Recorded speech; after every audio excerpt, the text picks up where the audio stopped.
New reports show that terrorist group ISIS has recruited U.S. citizens for an attack deadlier than 9/11.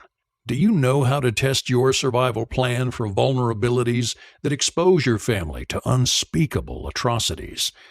Because these are the same terrorists committing a Christian Holocaust. They've crucified women and children and recently beheaded 2 American journalists. And now they've set their sights on your hometown. CNN recently reported that people are joining ISIS right here in the United States. The real threat isn't even the attack itself. It's the social meltdown that will follow. Riots, chaos, and violence will fill the streets as people panic. If you think Obama and the government will protect you, you've been living under a rock. Only you can keep your family safe and alive when the crap hits the fan. My name is Craig Irons, and in this short presentation, I'll show you 3 strategies to test your survival plan for deadly holes that I learned from a retired Army Ranger and wilderness survival expert. I'll also share with you his complete survival plan that'll get you prepped for any disaster with a single trip to Walmart. You'll learn that the key to keeping your family alive isn't complicated techniques or so-called superfoods. Keeping your family alive is about having a simple, solid plan and the right supplies. And you can get all the supplies you need in a single trip to any superstore like Walmart. That may sound like a stretch, but bear with me and I'll show you exactly how it works. You'll see which foods and supplies you'll need in a disaster and may not survive without. And you'll see how to protect yourself, your home, and your family from angry, starving mobs. Now, Obama and his liberal cronies want you to be dependent on them, so they don't want this information getting out. I don't know how long I can keep it up, so make sure you watch it before it gets taken down. Let's face it, this country is headed for disaster. Terrorist groups like ISIS are recruiting members within our borders and planning deadly attacks. But ISIS isn't the only threat to your family's safety. Natural disasters are getting worse each year. You remember the disaster following Hurricane Katrina. The wind, rain, and floods were only part of the danger. The real threats were the lack of food and drinking water and the violent gangs of hungry looters. You think it couldn't happen to you? Experts say this year could be the worst ever for natural disasters, and whether it's crazed jihadists, a hurricane, an earthquake, or a tornado that starts the chaos, the end result's the same. A very real and deadly threat to the security of your loved ones. The social meltdown might come even sooner once people realize that the government's lying about the supposed economic recovery. They fudge unemployment numbers to hide the truth, and they don't mention that people are making less than ever in just about every field, even while inflation is skyrocketing. So you're making less and less money, while each dollar you do make is worth less and less. We're plummeting towards the social meltdown tipping point. Soon your paycheck won't be worth the paper it's printed on, and then no one will be willing to work anymore. Police, firefighters, and even the military will refuse to work for free, leaving you to fend for yourself against starving mobs of angry Obama worshippers who'll be coming for your food stockpile. The real question is whether this impending economic disaster will trigger social chaos before the energy crisis does.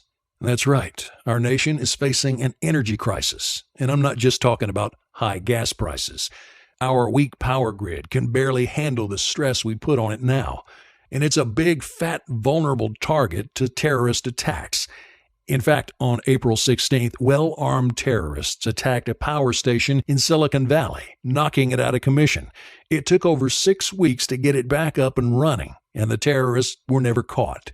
The chairman of the Federal Energy Regulatory Commission warned that this looked like a practice run, and that terrorists could use the same style of attack to target just a few power stations and cut power to most of the country. He warned that it would take months to repair. Well, without electricity, no one will be able to get their money out of the banks. No one will get paid. Transportation will slow to a crawl, and grocery store shelves will go bare. People will panic. And what thanks did this federal chairman get for warning us? He was forced to resign, so Obama and the liberal media could go on pretending everything was just fine, right up until all hell breaks loose, and you've got no way to feed your family. The riots in Ferguson, Missouri show just how close even small towns are to descending into lawlessness. And when that happens, Your family will be looking to you to keep them safe. That's why it's so important that you try out these 3 simple ways to test your survival plan for holes, and why I want you to have this complete survival plan that shows you how to get prepped for any disaster with a single trip to Walmart. Now, before I get too far, I want to tell you about how my own overconfidence that almost killed my family. It's embarrassing, but I figure if I share the story, then you won't make the same mistake that I did by just assuming that your survival plan was good enough. Like I said up front, my name is Craig Irons. I'm from a small town in Indiana.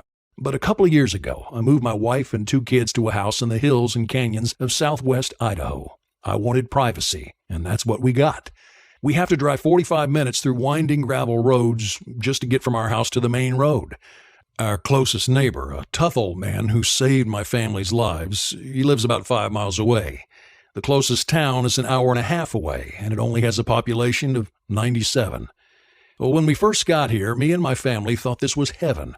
No nosy neighbors, no government watchdogs on our backs. We kept our pantry stocked with a once-a-month trip to the store and heated our house with a wood stove. I thought we were far enough from civilization that we'd be safe from any disaster that might happen. But I wasn't ready. The first winter we lived here, we had record snowfalls and record low temperatures. In the middle of the day, it was only 0 degrees Fahrenheit. The gravel road to my house was covered in several feet of snow. My truck couldn't get through it. The pump for our well froze, so we struggled to get fresh water. I thought we had plenty of food and water stockpiled, but as the days went by, the stockpile was disappearing fast. My kids complained about smaller portions at dinner, but only my wife recognized how much danger we were in. I'll never forget when she asked me, "How much more water do we have?" Not much, I admitted, but enough for another couple of days. Plus, we could always melt the snow. I was too ashamed to tell her that water wasn't our biggest problem. Our food stockpile would only last another day, and our wood for the wood stove would run out soon after. If I didn't do something, my family was going to die hungry, thirsty, and freezing. I decided that the next day I'd make it to the main road no matter what. If my truck got stuck, I'd walk the rest of the way. Well, that night it snowed another 18 inches. My truck couldn't get out of the garage, let alone drive 20 miles through winding, hilly roads covered in ice and snow. I can't describe how helpless I felt. And that's a terrible feeling, knowing your family's going to die and not being able to do a damn thing about it. I tried to figure out how fast I could walk 20 miles in 5 feet of snow in 0-degree weather. It might kill me, but what other choice did I have? I had to try to save my family. As I got bundled up, I heard the most beautiful noise of my entire life, a diesel engine approaching our house. I ran outside to see our old neighbor climbing out of his truck, which had bigger wheels and higher lift than mine. "Figured I'd come check on you new folks," he said. His name was Chuck Coleman, and he saved my family's lives. He had enough food, water, and fuel stockpiled to keep us alive until the snow melted enough for me to move my truck 3 weeks later. I couldn't believe how close I'd come to killing my family. I knew winters could be tough, and I thought I'd prepared enough. I had a stockpile. I had a plan. But I didn't realize the holes in my plan. The disaster was worse than I thought it could ever be. My trusted source of water disappeared. My food and wood stockpiles weren't nearly big enough. I swore I would never let that happen again. I'd never let holes in my survival plan put my family in danger again. I knew winter would come again, and I knew there were a million other disasters that might happen. So I started searching for a new survival plan. I looked all over the library and the internet, reading everything I could find. I must have downloaded 20 different guides about surviving disasters, but none of them were what I needed. All the guides I found required tons of my time and were way too complicated.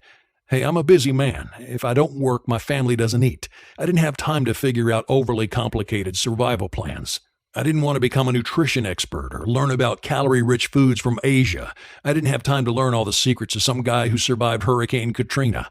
Hey, I just wanted to learn how to keep my family alive during a disaster. People have been surviving in dangerous situations since Adam and Eve. I knew it wasn't as complicated as these survival guides said it was. Finally, I realized I had the perfect person to help me develop a survival plan. Chuck, the man who'd helped me survive the winter. So one night I drove over to his house and we talked. He told me about his experience as an Army Ranger and how he'd survived in situations tougher than most people can even imagine. War, natural disasters, riots, you name it, and he survived it. That's why he wasn't worried to come live out here in the middle of nowhere. He knows exactly how to look at a dangerous situation and then make a plan to get through it. Over the years, Chuck learned how to spot weaknesses in his plans and fix them before anything could go wrong. Well, I asked for his help in creating my own survival plan and showed him all the plans and guides that I'd purchased. He looked through them, sometimes nodding, but mostly shaking his head. This stuff isn't bad, but it makes everything too damn complicated. Look at this. He read a line from one of the guides. A paste packed with proteins, vitamins, and minerals that seeps out of rock formations in the Himalayas. You don't need Asian rock goop to get protein, he laughed. Buy a jar of peanut butter, and you can get all the vitamins and minerals you need from a $3 bottle of vitamins. Even better, stock up on the right canned vegetables, and that's all the special nutrients you need right there. I can help you put together a better plan, he said, one that's simple and to the point. And I'll tell you what, all the supplies you need to get prepped for a disaster, I bet you can pick up every one of them at the Walmart. So the next day, that's exactly what we did. We drove to the nearest Walmart, which was 2 hours for us, but probably a lot closer for most people. Each grabbed a cart, and then I followed him all around the store as he grabbed what I needed. When I got home that evening, I had all the supplies I needed to get my family through the next winter and to get them through any disaster that came my way. Over the next couple of weeks, Chuck wrote out for me a complete survival plan, everything he'd learned from his time as an Army Ranger about surviving riots and social collapse, and everything he'd learned from living in the wilderness about making sure your family can eat, drink, and stay safe. Once he gave it to me, I studied every word. I was never going to put my family in danger again. I followed every piece of advice he wrote for me. After I thought I had everything ready, I let him know. "Oh, you're prepped, are you?" he said. "Well, let's find out." Chuck told me he had 3 ways to test my survival plan. If you want to test your own survival readiness, this is how you can do it. Grab a pen and paper so you can run these tests later. The first was to do a practice disaster week. Before I could stop him, Chuck went to my circuit breaker and cut off the power to my house. "Don't turn that on for 7 days, he said. "Don't turn on your faucets. Don't go to the store. Don't even buy gas. For the next week, you have to survive only on your stockpile." So for 1 week, that's what we did. And boy, did it show me the holes in my plan. Well, for starters, I learned that my kids will absolutely devour a plate of beans. That meant we needed to stockpile more beans than most people. I also learned that my wife's allergic to the type of soap I'd put in our stockpile.